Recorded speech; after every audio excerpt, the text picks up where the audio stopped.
Shugaban 'yan banga na jihar Niger, Nasiru Muhammad Manta, ya bayyana aniyarsa na kawo ƙarshen matsalolin ta'addanci da kuma garkuwa da mutane da ake fama da shi a wasu yankuna na jihar,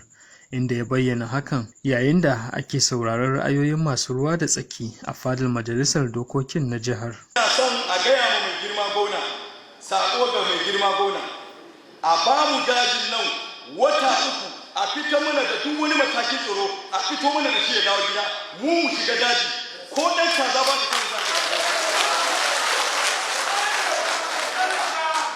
Honorable Jibrin Indage Baba shine shugaban kwamitin da ke kula da harkokin tsaro na majalisar, tare da abokin aikinsa Honorable Bello Ahmad Agwara, wanda ke shugabantar kwamitin abin da ya shafi shari'a, sun ce sauraron ra'ayoyin dama ce da zai taimaka wajen samar da gyare-gyare akan dokokin da ke tafiyar da harƙallan 'yan banga na yau da kullum, musamman wajen ganin yadda za su fara riƙe bindiga da ma kuɗaɗen shiga na wata da wasu kayan aikin da zai taimaka musu wajen fuskantar matsalolin tsaro da ake fama da ita a jihar. Sai doka ta biyu da zai fitar da tsauraran hukunci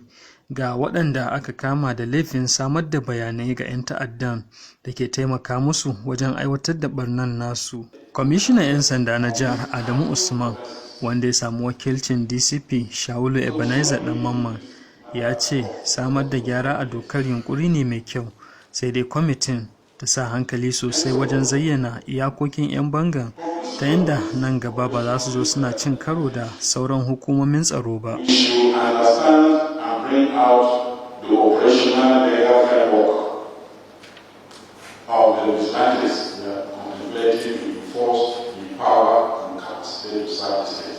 What is the operational legal framework? This will be very, very vital for our relationship with them, for the relationship of every other citizens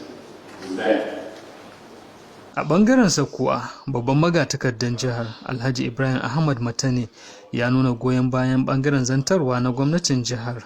inda ya buƙaci 'yan majalisar cewa gwada su yi ƙasa a gwiwa wajen samar da dokoki da suka dace da zai taimaka wa 'yan bangan, ganin cewa sun daɗe suna nuna bajintansu wajen yaƙi da 'yan ta'addan a jihar.